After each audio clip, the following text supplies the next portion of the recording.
Alors, bonjour Kirstine. Bonjour, bonjour.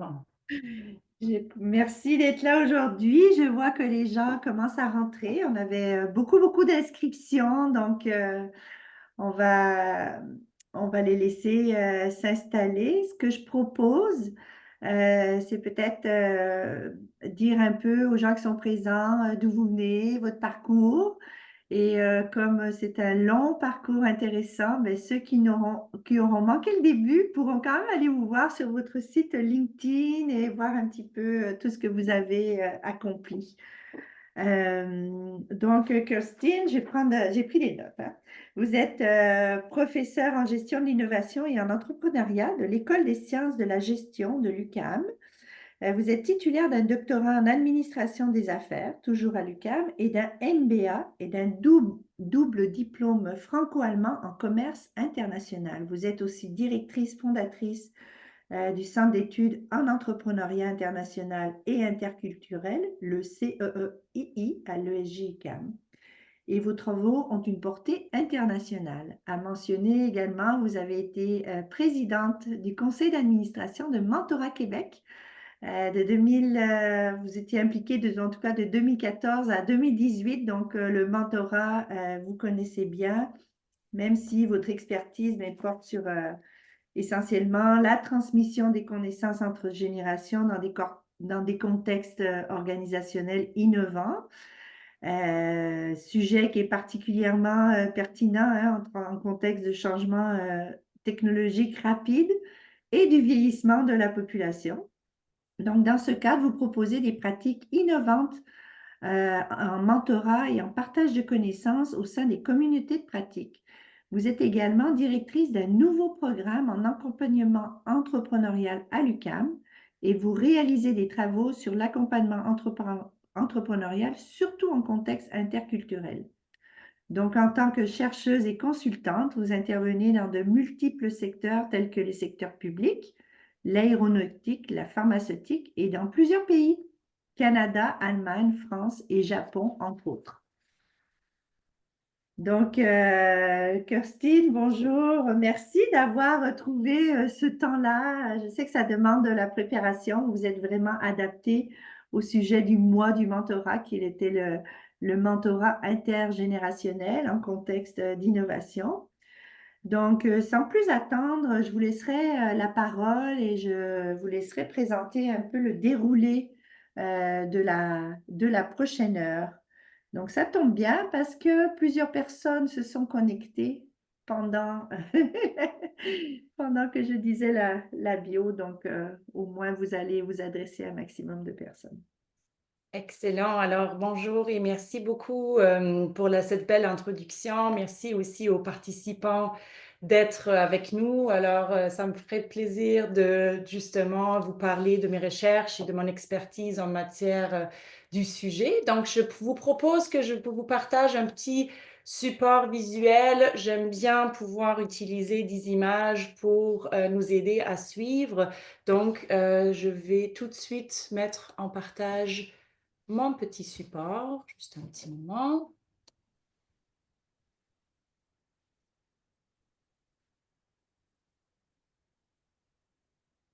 Voilà.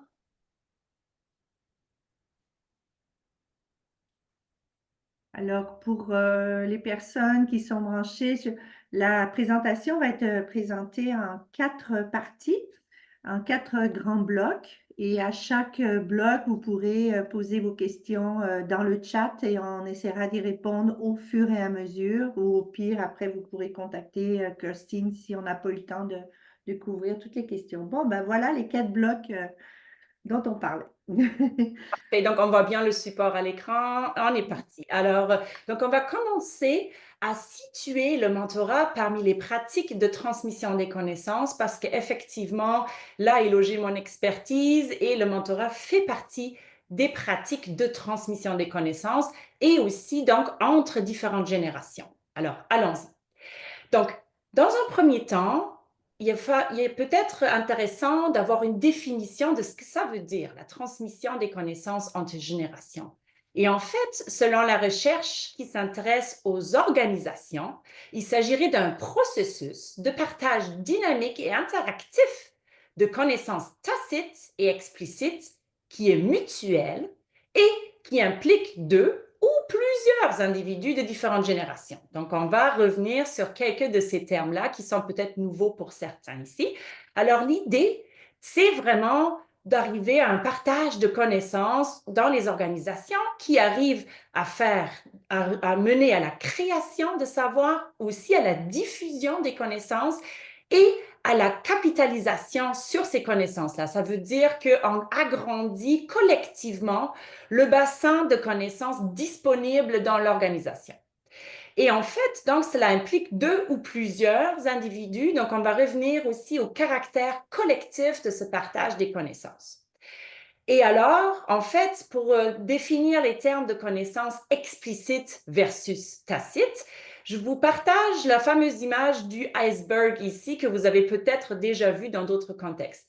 Et en fait, ici, ce qui est intéressant, c'est de dire que 30% des connaissances humaines sont explicites, c'est-à-dire qu'elles peuvent être documentées, verbalisées, comme c'est en train de se passer dans ce webinaire. Je peux vous verbaliser mes connaissances. Par contre, ce sont seulement 30% des connaissances humaines qui peuvent être verbalisées ou documentées. Une plus grande partie de la connaissance humaine, donc à savoir à peu près de 70%, sont non documentables. On les appelle les connaissances tacites. Donc, des expériences passées, des intuitions et un réseau de contacts personnels, c'est-à-dire de savoir à qui parler à quel moment.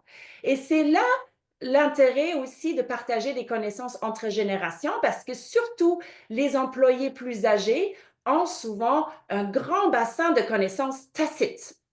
Et donc, nous avons une variété des pratiques de transmission des connaissances, donc qui, en fait, oui, visent une rétention des savoirs, donc en fait, retenir ce qu'on sait dans l'organisation, mais pas seulement.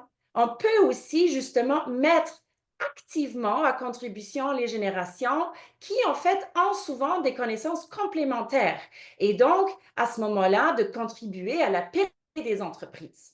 Des recherches sur les pratiques possibles de ce partage de connaissances montrent qu'il y a effectivement une variété des pratiques de cette transmission qui sont possibles. Et nous avons parmi ces pratiques-là le mentorat, mais aussi le coaching, le tutorat et d'autres pratiques possibles. Et là, quand on va voir donc la particularité du mentorat maintenant par rapport aux autres pratiques de transmission, on peut donc dire quelque chose suivante. La première chose, ça serait donc une pratique pour épauler et pour orienter les gens, et donc ici, surtout les jeunes générations. Et selon la vision classique du mentorat, donc qui a circulé voilà quelques décennies, on peut dire que ça c'est souvent une relation senior-junior développementale, c'est-à-dire que le senior va aider le plus jeune à se développer à la fois sur le plan pratique, mais aussi sur le plan personnel. Et aussi souvent, il est question d'une plus grande expérience que le jeune. Donc, on en parlait tout à l'heure, les connaissances tacites qui sont davantage, qui s'accumulent au fil des années. Et puis, le mentor va souvent offrir aussi un support émotionnel et psychologique et va jouer le rôle de rôle modèle dans cette relation mentorale. Et pour finir, on parle aussi d'un concept de générativité. Pour ceux et celles qui étaient au forum la semaine passée, donc organisé par Mentorat Québec, on en parlait aussi. Donc, cette idée que à partir d'un certain âge, le mentor, la mentor va vouloir aussi transmettre et cela explique en fait souvent pourquoi les mentors s'engagent souvent dans ces relations-là à caractère bénévole. Donc voilà ce qui situe le mentorat parmi les pratiques de transmission des savoirs, donc par rapport à d'autres pratiques comme le coaching, le tutorat, par exemple. Donc voilà pour le premier bloc thématique aujourd'hui. Ah, merci, Christine, d'avoir fait référence aussi au mentorat, ce qui s'était dit pendant le forum. On a vu avec Alicia Wissenji de l'École des grands où la générativité commençait assez jeune pour ces Mhm. élèves qui étaient en cégep ou même à l'université. On a un peu effleuré les propos de mentorat inversé, qui est un peu une espèce de buzzword où on pense que les jeunes... Donc, j'aimerais avoir un peu votre avis là-dessus, sur le mentorat inversé. Oui, alors effectivement, ben, j'allais y revenir un petit peu plus tard, mais on peut déjà un petit peu amorcer cette thématique-là.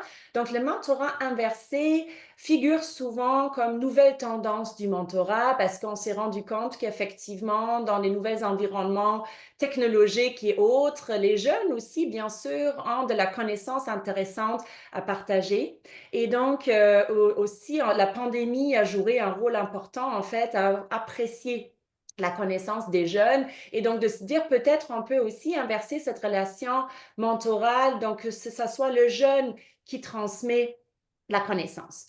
Et donc, mon avis par rapport à cette question, alors je vous laisse un petit peu en suspense, on va revenir là-dessus tout à l'heure, mais je vous dirai tout de suite que oui, c'est intéressant de voir le caractère mutuel de la relation mentorale, mais ça l'a toujours été considéré comme étant une relation mutuelle. Donc, même si on ne parle pas nécessairement du mentorat inversé, on va toujours considérer qu'il y a un apprentissage mutuel qui a lieu.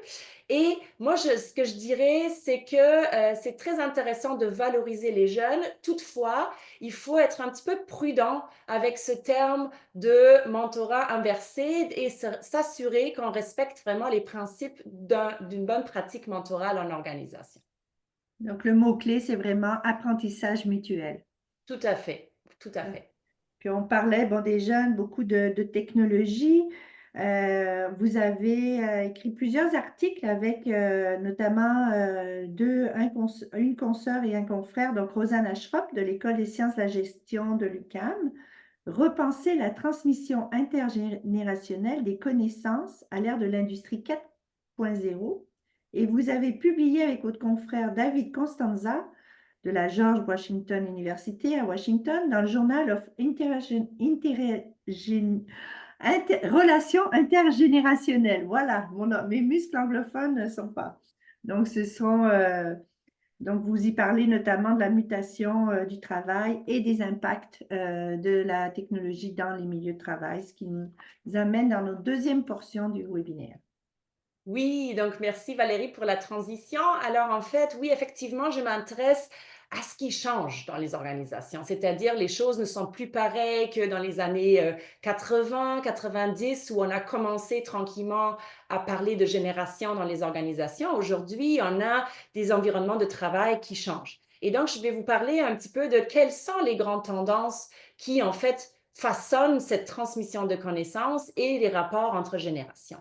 Donc, on a des tendances technologiques. Donc, vous êtes peut-être plusieurs ici aujourd'hui à déjà avoir utilisé ChatGPT dans votre quotidien personnel ou peut-être même professionnel.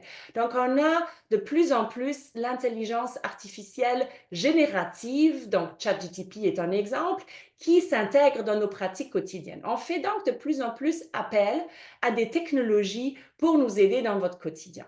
Et dans un monde industriel, donc par exemple dans le secteur d'automobile, on va parler aussi d'industrie 4.0 ou parfois même 5.0, 6.0. Alors on aime bien inventer des nouvelles terminologies pour des phénomènes qu'on observe. Et donc en fait, l'industrie 4.0 en très rapide, qu'est-ce que ça veut dire? Ça veut dire qu'on parle d'une automatisation, une digitalisation de la chaîne de montage dans les organisations. Donc, c'est-à-dire qu'une intégration de plusieurs technologies dans l'activité industrielle. Donc, par exemple, l'impression 3D, l'intelligence artificielle et d'autres systèmes connectés qui vont donc aider à la fabrication des pièces. Et donc, cela change notre quotidien au travail. Et puis, nous avons aussi, bien sûr, la présence des plateformes, donc comme Zoom d'ailleurs. Donc, on est connecté à une plateforme en ce moment et d'autres plateformes, réseaux sociaux, Teams, etc., qui en fait façonnent notre quotidien et qui représentent des changements technologiques importants. Donc, on va voir que ça change aussi donc la nature de la transmission des connaissances entre générations. Et en plus, nous avons des tendances organisationnelles, c'est-à-dire que nous avons un télétravail, un travail hybride, donc les gens travaillent chez eux dans les tiers-lieux qu'on appelle, donc dans des espaces de coworking qui sont nés de plus en plus, puis surtout depuis la pandémie. Et aussi, les rapports au travail sont devenus de plus en plus autonomes. Donc, en termes anglophones, on parle souvent d'une gig economy, c'est-à-dire on travaille en fonction des mandats, des contrats, et non plus avec un lien durable avec l'organisation. Et en freelance, donc des journalistes freelance, par exemple, qui en fait ont une activité professionnelle autonome. Et on a aussi, en termes de tendance organisationnelle, on observe beaucoup une sensibilité interculturelle et émotionnelle qui est très présente dans les organisations. Donc, la présence de plusieurs cultures au travail et aussi donc une considération des émotions au travail. Et nous avons vu pour ceux et celles qui étaient au forum, justement, que Mentorat Québec offre une belle formation en mentorat inclusif qui, en fait, tient compte aussi de cette sensibilité culturelle et émotionnelle. Et donc, pour résumer ici, nous avons donc aussi un workplace, un lieu de travail qui est en transformation par des rapports espace-temps et interpersonnels qui sont modifiés. Et alors, donc, ça, c'est en guise d'introduction des changements qu'on observe en ce moment. Et puis moi, donc, dans mes recherches avec des collègues que vous avez mentionnés, je m'intéresse donc à qu'est-ce que ça change finalement, du coup, par rapport aux générations et par rapport à leur interaction sur les lieux du travail. Et donc, je vous partage un survol un petit peu express de mes recherches. Puis bien sûr, si plusieurs d'entre vous sont curieux, on va pouvoir discuter par la suite. Donc, ne vous gênez surtout pas de me contacter. Et alors, donc, ce qui est intéressant, c'est qu'on va discuter de changement des rapports de transmission. Et en montant ce webinaire, j'ai utilisé l'intelligence artificielle pour générer des photos. Donc, je suis allée voir ChatGPT, dis-moi, donne-moi quelques photos sur le rapport de transmission entre générations. Et ce qu'on m'a sorti, ce que l'intelligence artificielle m'a sorti comme photo, c'est par exemple cette photo ici, ou encore celle-là, ou encore celle-ci. Donc, en fait, ça m'a généré un point d'interrogation. Je me suis dit, mais est-ce que c'est ça finalement les rapports de transmission? Parce que qu'est-ce qu'on observe ici? C'est souvent un monsieur d'un certain âge qui va transmettre de la connaissance à une femme vraiment plus jeune. Et alors, il y a certainement une question de rapport homme-femme et il y a aussi une question de est-ce que c'est finalement la personne plus âgée qui va transmettre ou elle va aussi être dans un rôle de réceptivité. Et alors, donc, il y a certainement besoin aussi de reconstruire notre imaginaire par rapport à cette transmission de connaissances. Parce qu'on pourrait imaginer, peut-être, qu'une transmission des connaissances, c'est peut-être ça aussi. Donc, c'est peut-être aussi un apprentissage des jeunes vers les plus âgés, ce qu'on a tout à l'heure discuté un petit peu déjà par le concept du mentorat inversé. Ou c'est peut-être ça qu'on apprend collectivement en utilisant des technologies. Ou encore, c'est ceci. Donc, en fait, effectivement, on apprend ensemble et on discute, on crée des groupes multi-âges pour, en fait, finalement, avoir un certain leadership générationnel. Et donc, les rapports de transmission de connaissances sont en mutation en ce moment. Puis, pour en fait voir un petit peu qu'est-ce que cela représente pour vous, on a créé un petit sondage pour vous, enfin, qui est vraiment ici très accessible via Zoom. Donc, en fait, j'aimerais bien savoir quelle image ici sur l'écran, donc 1, 2, 3, représente le mieux la transmission intergénérationnelle des connaissances dans votre milieu professionnel. Donc, normalement, je ne sais pas, parce que comme je suis en partage d'écran, est-ce qu'il y a un sondage qui s'affiche présentement? Moi, de mon côté, je ne vois pas le sondage. Je ne sais pas si Marika l'a affiché, mais sinon, vous pouvez répondre soit dans le chat ou dans questions et réponses et Oui, mettre aussi. ce qui répond plus pour vous. Ah, j'ai déjà des réponses, donc trois. OK, D'autres excellent. personnes. Pour l'instant, c'est le 3 qui domine. euh, Mhm. avec mon calcul mental très rapide.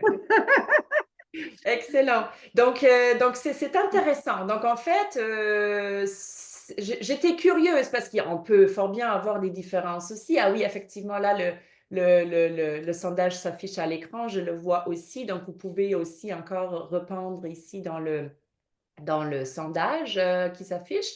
Donc, on a le 3, donc on va peut-être attendre une minute pour voir s'il y a d'autres réponses qui rentrent. Donc, J'avais des 1 aussi quand même. J'avais OK. 2 et 3 selon les secteurs. Ça peut être Bien sûr. aussi un facteur d'influence. Mhm. Intéressant. Donc oui, on pourrait aller plus loin, puis après voir dans quel secteur travaillez-vous. Mais le but ici, c'est vraiment de montrer que effectivement, on a du traditionnel, on a des rapports qui sont, comme on les a décrits, voilà, qui est déjà quelques années, mais on a aussi des nouveaux rapports de transmission des connaissances qui sont en train d'émerger. Et donc, on a vraiment la coexistence du traditionnel avec du nouveau, ce qui change aussi, donc, finalement, l'interaction entre les générations. Et donc, dans les recherches que nous avons menées, je vous montre donc un premier résultat qui, en fait, va s'interroger donc sur ce changement des rapports de connaissances à l'ère Industrie 4.0, donc avec des changements technologiques forts. Donc, vous voyez ici sur la prochaine diapositive que je vais afficher présentement. Donc, la question de recherche qu'on s'était posée à gauche et nos résultats résumés dans un schéma que je vais vous expliquer dans quelques instants à droite. Donc, en fait, la question qu'on s'est posée, c'est quel impact ont ces tendances, donc ici les tendances technologiques, sur les rapports de transmission des connaissances entre générations. Et on a donc décortiqué cette question de qu'est-ce que déjà l'industrie 4.0 concrètement, puis qu'est-ce que ça veut dire pour les générations au travail et leur partage de connaissances.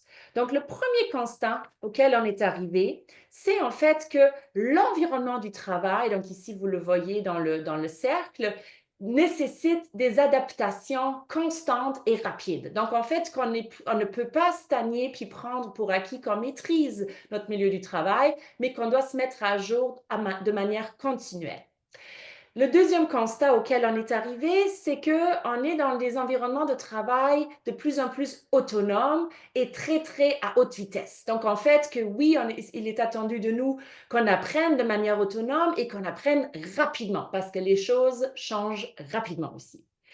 Qu'on a aussi, puis là, c'est surtout dans les environnements haute technologiques, une interaction de plus en plus proche entre l'être humain et la machine. Donc, en fait, même dans certains secteurs comme la santé, qui est un précurseur dans l'interaction avec les robots, on voit les robots arriver dans les salles de chirurgie, chez la personne âgée à la maison. Donc, en fait, on a vraiment besoin de comprendre aussi cette interaction homme-machine. Puis finalement, donc là encore, peut-être pour faire un parallèle avec ChatGTP, la technologie devient parfois même un acteur de prise de décision. C'est-à-dire qu'elle nous aide à prendre des décisions. On peut interroger ChatGTP à dire comment est la météo, qu'est-ce qu'on va devoir mettre comme habillement ce matin. Mais les technologies plus sophistiquées sont aussi capables de répondre à des questions en lien avec le contexte de travail, écrire des discours, prendre une décision en fonction du contexte politique, etc. Donc, pour résumer, on va devoir maîtriser la machine, on va devoir faire vite et de manière autonome. Et donc, par rapport aux générations, maintenant, qu'est-ce que ça change? Et cela, vous voyez des éléments ici à l'extérieur du cercle, c'est que on va vers une co-construction de connaissances beaucoup plus que vers une transmission de connaissances unilatérale. Donc, on a cette mutualité qui devient de plus en plus présente dans les organisations. Et donc, on a cette mutualité générationnelle, donc on co-construit, mais aussi les jeunes vont apporter des connaissances technologiques et autres contextuelles très, très importantes pour assurer une continuité dans les organisations. Donc, on va vouloir mettre ensemble les connaissances, combiner les connaissances de différentes générations. Donc, ça, c'est le deuxième constat. Le troisième constat, c'est que la technologie, par contre, elle peut devenir un facilitateur, donc elle peut faciliter les liens entre générations. Donc, par exemple, via Teams ou via une autre plateforme d'interaction, on va pouvoir avoir des liens facilités, mais elle représente aussi un risque pour la transmission des connaissances parce qu'on peut perdre certaines connaissances si on ne se voit plus en 3D, comme on dit, et donc si on interagit via un écran et parfois avec des limitations aussi que cette interaction-là peut amener. Et donc, en quatrième lieu, en quatrième constant, cela amène donc aussi des interrogations sur ces fameuses connaissances tacites qu'on a mentionnées au tout début. Donc des connaissances qui ne sont pas transférables par la parole ou par l'écrit, mais qui doivent être apprises dans un contexte. Et donc comment crée-t-on un contexte de co-construction entre les générations tout en maîtrisant l'élément technologique? Donc ça, c'est les résultats d'une recherche que nous avons menée avec ma doctorante Rosanna Schropp, qui écrit sa thèse doctorale aussi sur le sujet de l'industrie 4.0 et les générations. Et puis, j'ai aussi donc, comme mentionné, écrit un autre texte avec mon co-auteur David Costanza aux États-Unis. Puis là, on s'est beaucoup plus interrogé sur les changements organisationnels qu'on a mentionnés tout à l'heure. Et donc là, pour ne pas non plus dépasser le temps aujourd'hui, je vous résume cela en une phrase ici que je vais vous afficher à l'écran.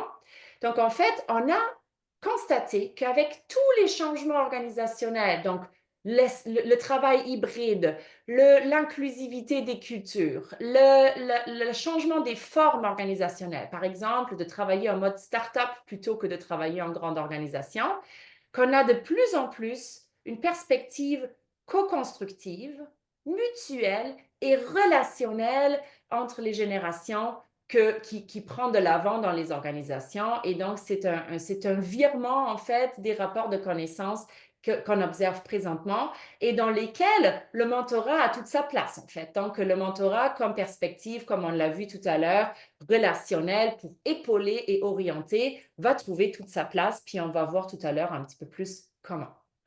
Voilà, donc ça clôt la partie 2 d'aujourd'hui. Donc, je ne sais pas s'il y a des questions parmi les participants ou s'il y a des réactions autres que les réponses au sondage qui étaient formulées tout à l'heure. Sinon, on va tout à l'heure rentrer dans une troisième partie du webinaire.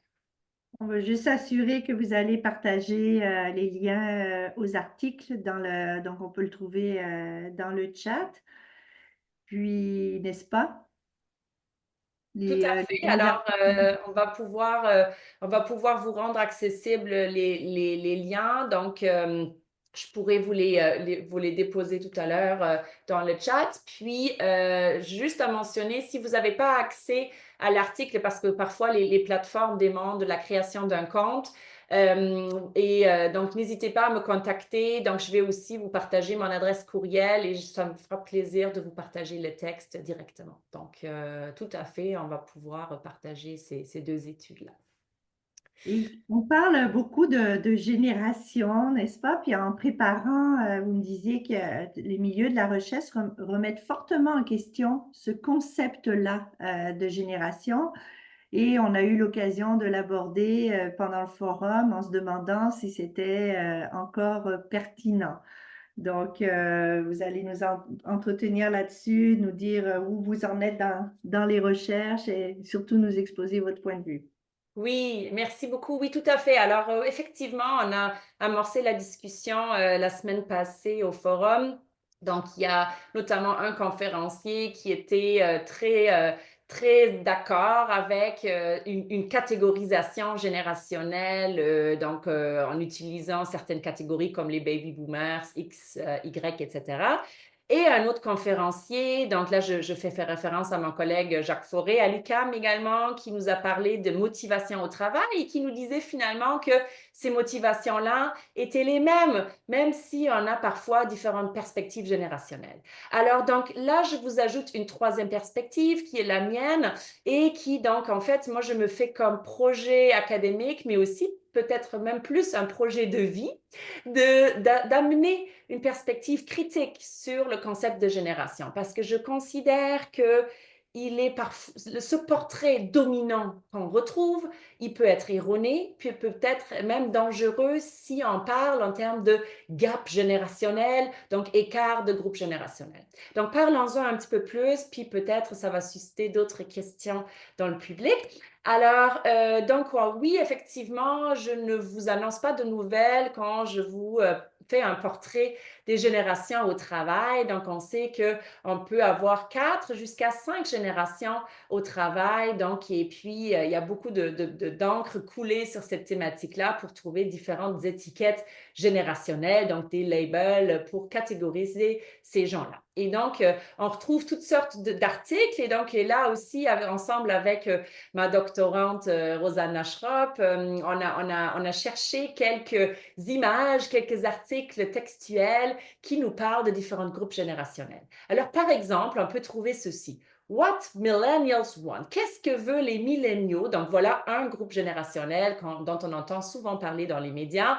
Et on nous dit même ici, voilà les caractéristiques, voilà qu'est-ce qu'ils attendent de leur patron, voilà les échanges typiques avec d'autres générations. Donc, je ne vais pas rentrer dans les détails, mais plutôt vous montrer qu'effectivement, il y a beaucoup d'articles qui mentionnent certains groupes générationnels et qui essayent de décortiquer leurs caractéristiques. Ou encore, récemment, on parle aussi de génération COVID. Donc, on trouve par exemple au Québec un documentaire réalisé par Radio-Canada sur la génération COVID, donc fort intéressant certainement. Ou encore, même sur des réseaux américains, donc ici, c'est Crave. Donc là, on nous parle de génération COVID. Donc là encore, une fascination avec la jeunesse et qu'est-ce qu'elle devient en termes de COVID. Ou encore, ces titres dans les journaux. La crainte d'une génération COVID. Donc, qu'est-ce que celle-ci amène et quelles sont leurs caractéristiques donc de cette jeunesse-là qui, en fait, a grandi ou grandit présentement tout en présence effectivement d'une pandémie qu'on vient de traverser puis dont on ressent encore les effets ou encore génération COVID, génération perdue. Alors, donc, on a aussi donc, cet intérêt vraiment de voir qu'est-ce que va devenir cette génération-là éventuellement. Ou encore, il témoigne, génération COVID, une jeunesse sacrifiée. Donc, il y a toujours beaucoup d'intérêt à caractériser un groupe d'âge, un groupe générationnel en attribuant certaines caractéristiques. Et donc, on l'a fait et on l'a vu depuis quand on a parlé des baby boomers dans le début des années 2000 et on a continué cette catégorisation donc pour avoir inventé la génération X, la génération Y, des fois on les appelle les milléniaux et maintenant on parle même de génération Z et peut-être même les alphas ce qu'on a appris la semaine passée.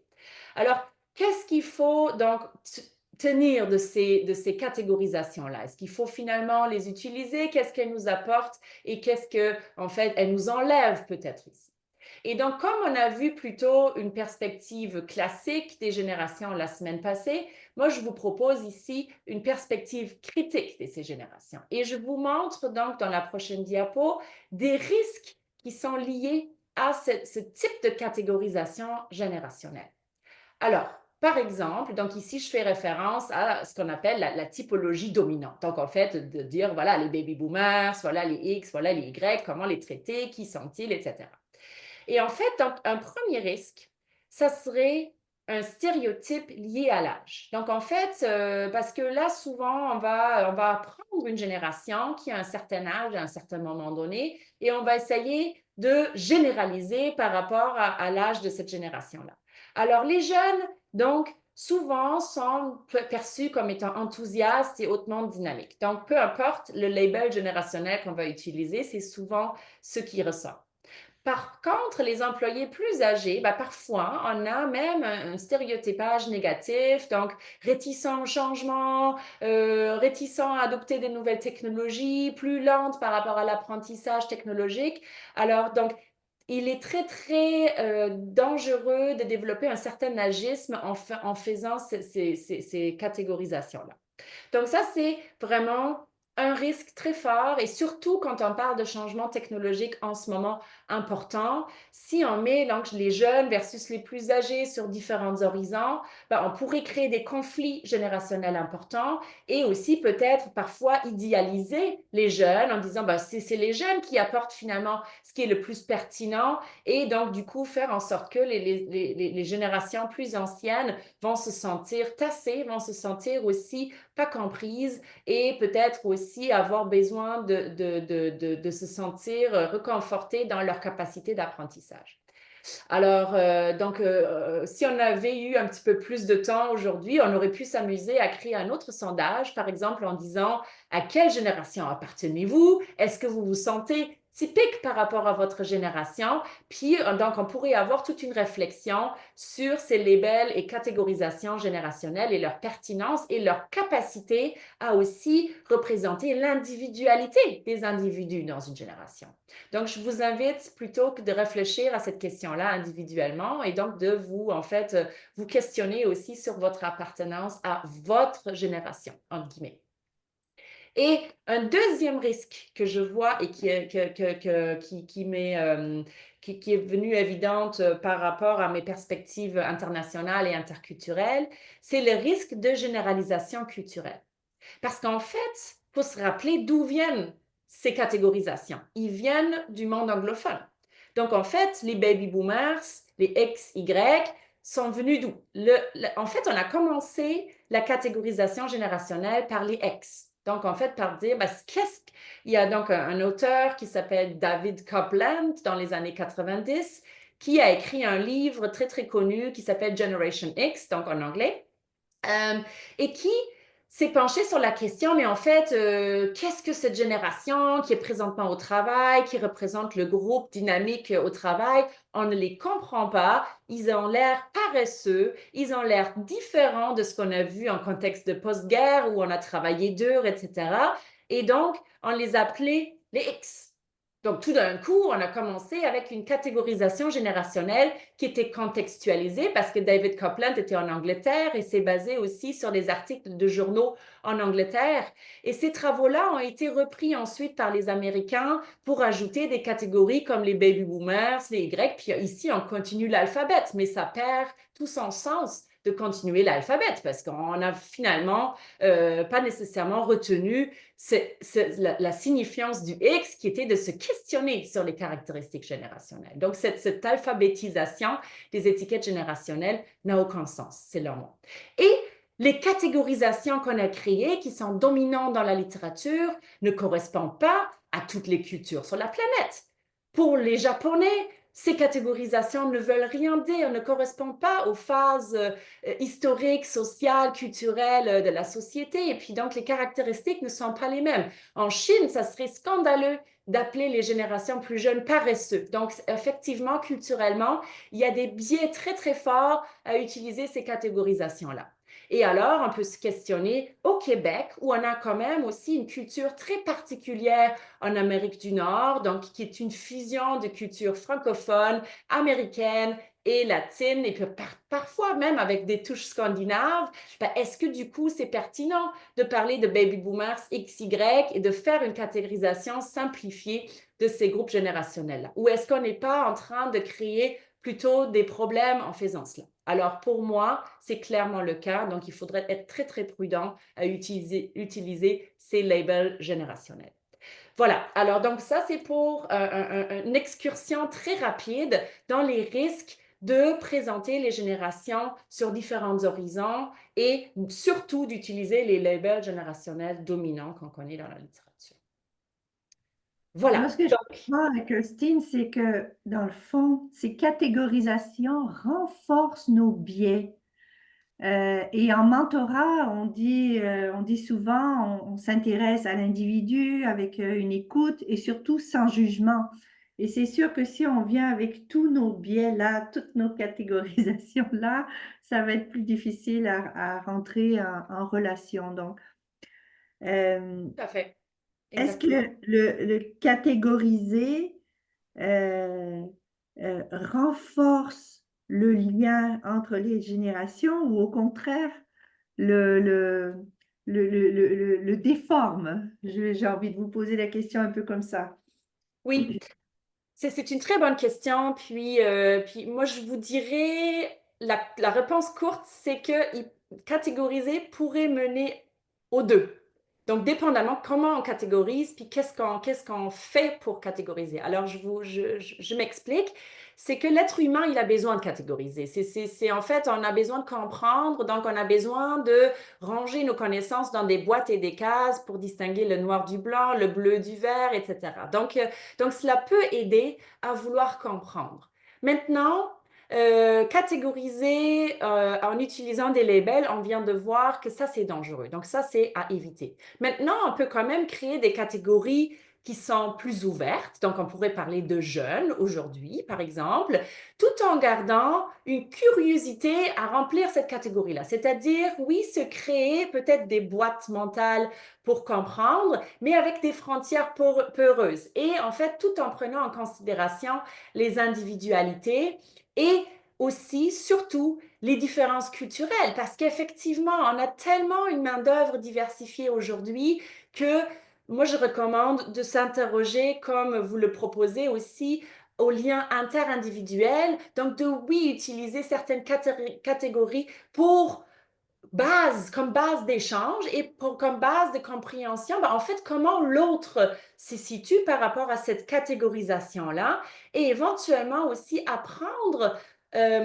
d'enrichir ces catégories-là, puis peut-être carrément les déconstruire dans certains contextes où cela n'a pas de sens. Je vous donne un exemple très flagrant.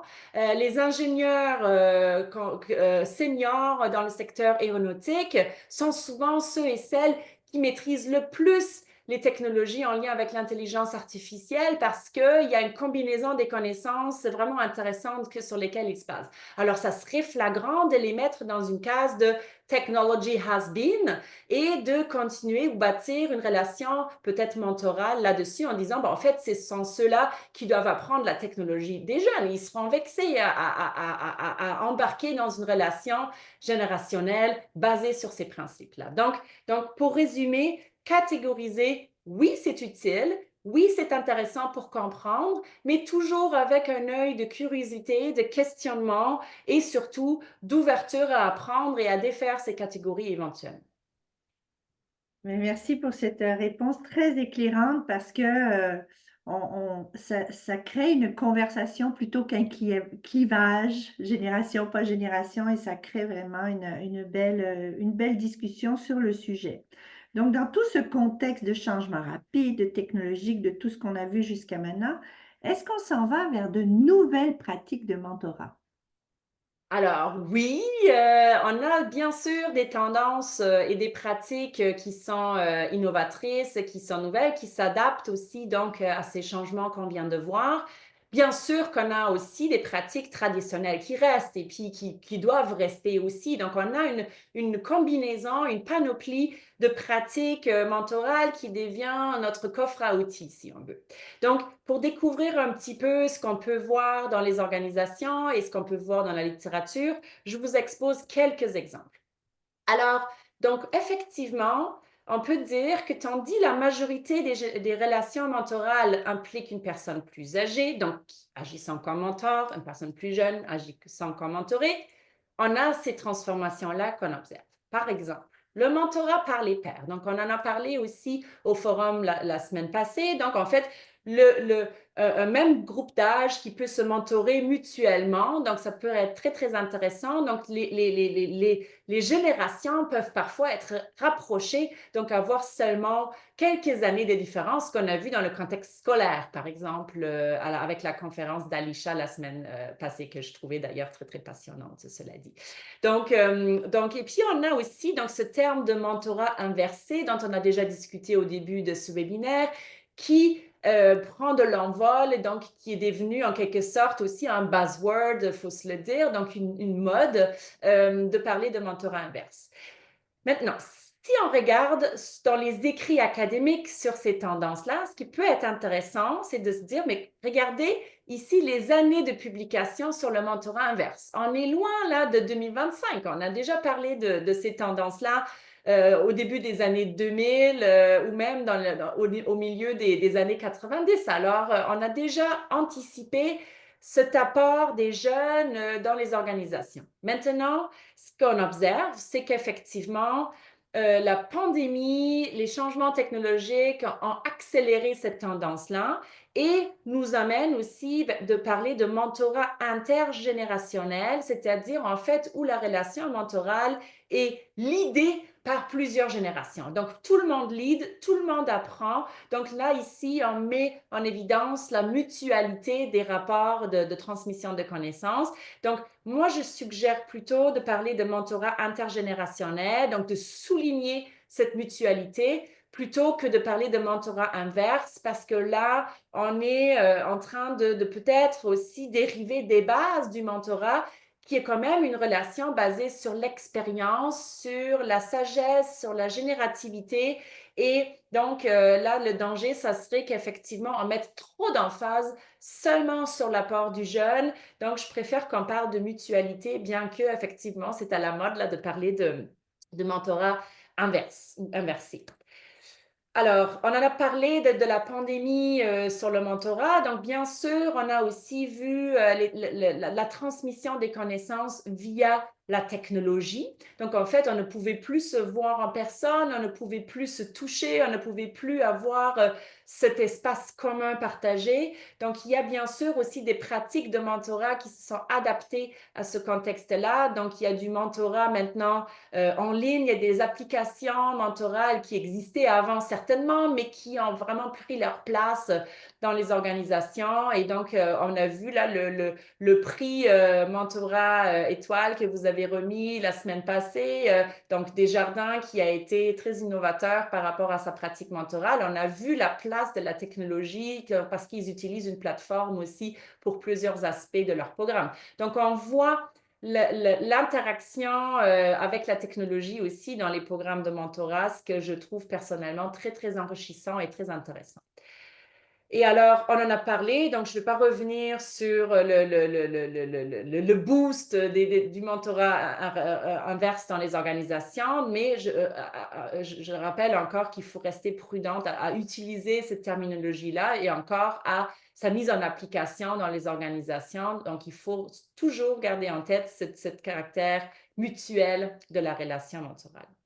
Et alors, si on va dans les environnements très, très flyés, si on veut, donc très, très, où la technologie, elle est très, très présente, on trouve parfois même des initiatives de mentorat basées sur l'intelligence artificielle. Donc, est-ce que le robot peut devenir un mentor souhaité? Alors, je vous pose la question, est-ce que c'est quelque chose que vous aimeriez explorer? Il y a déjà en fait des applications qui existent, donc d'avoir un mentor virtuel. Donc, il y a le MIT à Boston qui a développé, par exemple, une application qui s'appelle Future Me, donc le moi dans le futur, où en fait, on interagit avec notre propre personne dans 30 ans. Donc, basé sur des réponses qu'on fournit à un questionnaire, l'application est en train de générer notre propre soi dans 30 ans, plus sage, plus expérimenté, et on peut se poser des questions à nous-mêmes. Donc, ça devient quand même assez différent puis assez intéressant. Alors, est-ce que cela a sa place dans les organisations? Moi, je dirais que oui, mais encore là, à prendre avec un grain de sel et à prendre avec prudence, parce qu'il y a quand même une raison pour laquelle le mentorat a été si c'est intéressant, c'est parce qu'on a vraiment un être humain sage, dépendant, qui a des connaissances tacites qui sont difficiles à transmettre même à une technologie. Et donc, la bonne nouvelle, c'est que l'intelligence artificielle ne peut pas nous dépasser dans les sphères de sagesse humaine, d'avoir un feeling, d'avoir des émotions et d'en fait les transmettre via des rapports de transmission de connaissances interhumains et privilégiés. Alors, certainement, on a l'arrivée des robots dans les organisations puis dans nos vies, mais encore là, à prendre avec un grain de sel et à prendre avec prudence. Voilà. Alors, j'aimerais aussi reciter Isabelle Huon, donc la directrice de la BDC, qui nous disait au forum mentoral la semaine passée, dans son ouverture, que il est impossible d'avoir seulement un mentor ou une mentor dans nos vies. Donc, on devrait se doter de plusieurs personnes qui nous apportent différentes choses parce que nos vies ont tellement de facettes différentes, puis tant mieux. Et alors, donc, peut-être on peut réfléchir à des cercles mentoraux intergénérationnels, mais qui comprennent à la fois des robots, donc la technologie, mais surtout aussi des êtres humains. Donc, alors, donc la question à se poser, qui vont être mes mentors virtuels et humains pour les prochaines années, qu'est-ce que ces personnes ou personnes virtuelles pourront m'apporter? Voilà. Donc, dernier exemple, et puis je termine là-dessus pour arriver à la conclusion. Donc, Merci. Est-ce que pour faire le lien, j'ai une question intéressante dans le chat qui ferait le oui, lien super. avec ce dont vous avez parlé. Mhm, Donc, c'est Yvon qui nous pose la question, qui vous pose la question suivante. Kirsty, au lieu de mentorat intergénérationnel, est-ce que l'on pourrait parler de mentorat croisé, qui est évidemment une traduction de cross-mentoring?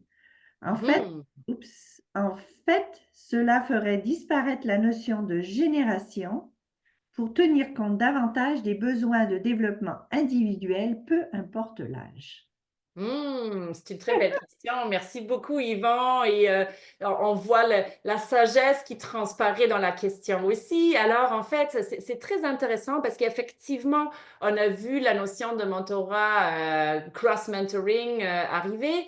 Alors, oui, c'est intéressant. Puis, je pense qu'on peut avoir toute une panoplie de termes qu'on utilise. L'important, c'est qu'on s'entend sur le principe qui est cette idée de mutualité. Alors, le bémol, par contre, que j'aurais par rapport au mentorat croisé, c'est qu'on perd en quelque sorte quand même la notion d'âge, expérience dans l'histoire. C'est-à-dire qu'on pourrait aussi croiser, enfin, ça pourrait être aussi croisé culturel, croisé genre. Donc, en fait, il faudra peut-être qu'on précise ou encore qu'on a vraiment différentes appellations de mentorat croisé, donc mentorat croisé entre cultures, mentorat croisé entre âges, etc.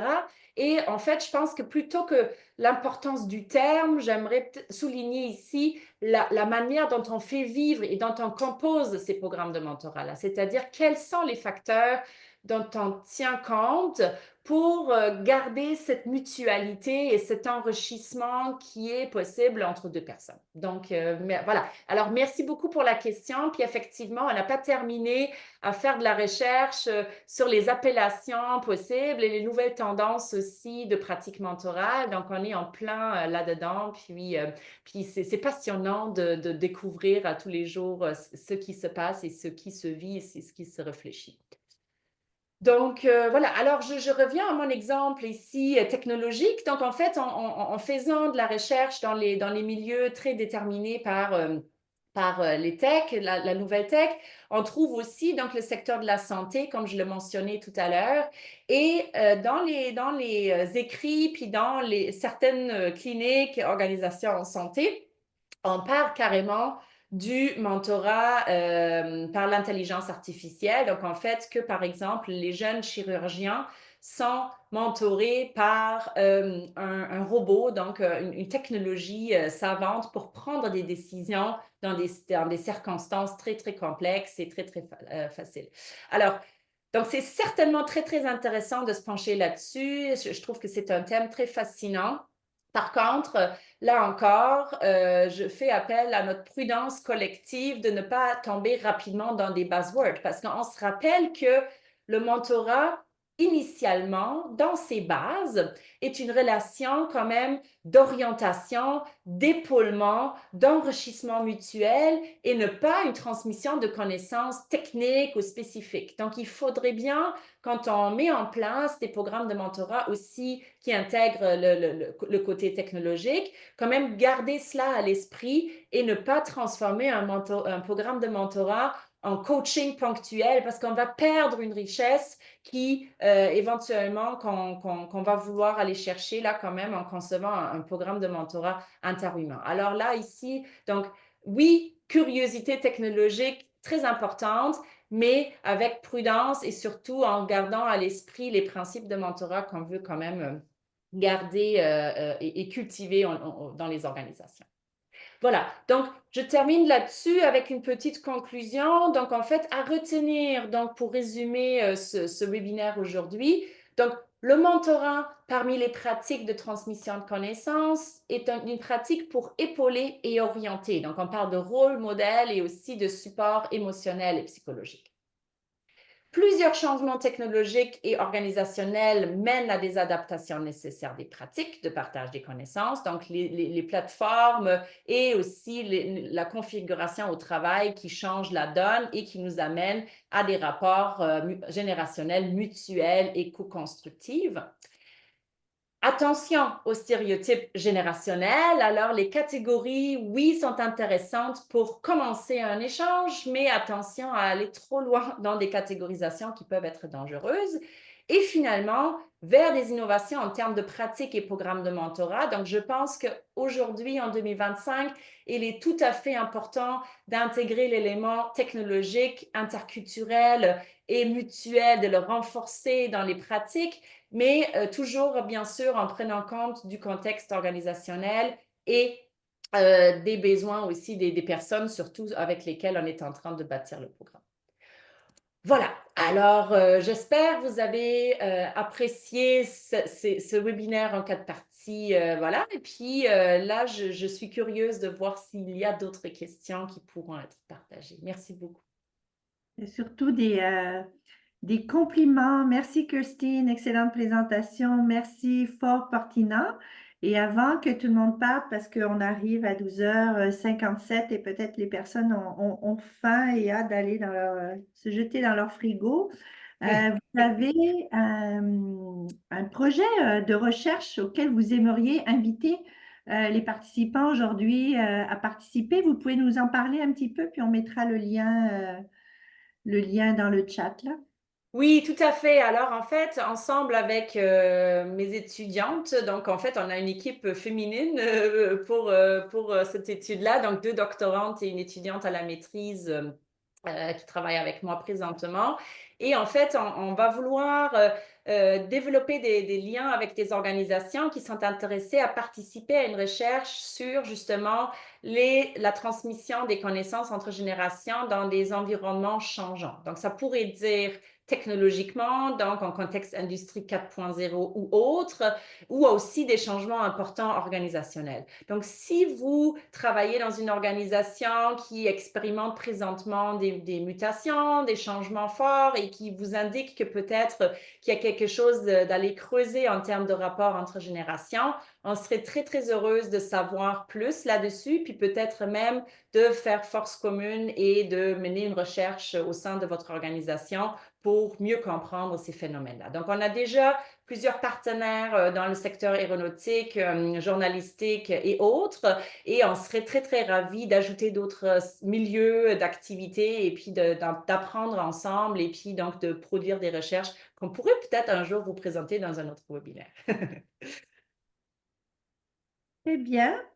Donc, il est à 12h59. Merci beaucoup, Christine. C'était tellement intéressant et je trouve qu'il y a vraiment matière à peut-être faire un forum l'année prochaine exclusivement sur les nouvelles tendances en mentorat, en incluant le volet technologique, bon, volet génération, on en a beaucoup parlé, mais aussi interculturel. Donc, je lance ça dans l'univers Mentorat Québec. On verra quel chemin ça fait. Donc, Excellent. merci à tout le monde. Cliquez sur le lien. N'hésitez pas à écrire à Kirstine si vous avez d'autres questions plus pointues. Si vous avez manqué des liens dans le chat, elle va pouvoir vous répondre. Elle l'a offert très gentiment. Merci à tout le monde. Bon appétit. Merci beaucoup de votre participation et à une prochaine. Merci beaucoup.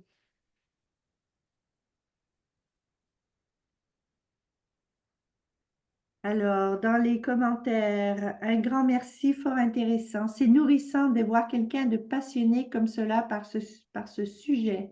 Oh, ça fait plaisir d'entendre. Oui, vous avez des belles projets. Donc, attends, je remonte. Intéressant. Merci beaucoup. Très enrichissant. Merci. Un gros bravo. Merci. Merci, Kirstine. Excellente présentation. Merci. Fort pertinent. On est, Bon. on avait des gens inquiets par le volet technologique, là. Oui, bah il faut le voir avec un œil de prudence, mais il faut surtout continuer à s'y intéresser. Je suis ravie des commentaires, vraiment. Marika, je vais poser une question. On a enregistré. Est-ce qu'on le sait si la présentation sera disponible sur le site de Mentorat Québec? Oui, Dans il va l'espace membre, oui? oui. En fait, Parfait. il va être sur la page du mois du mentorat, puis environ c'est quasiment 6 mois. Puis après ça, c'est transféré dans la zone non. Dans la zone nord. Ça vous convient, Christine? Oui, très Et bien. moi, je dois vous laisser parce que je rentre dans une autre réunion. Mais merci Parfait. pour la conférence, très intéressant. En nous laissant, ça va finir de raccrocher. Donc, merci, Christine, Merci, et à très Merci à vous bientôt. deux pour votre soutien. C'était vraiment super bien géré. Alors, merci beaucoup. ça fait Au revoir. plaisir. Bonne journée.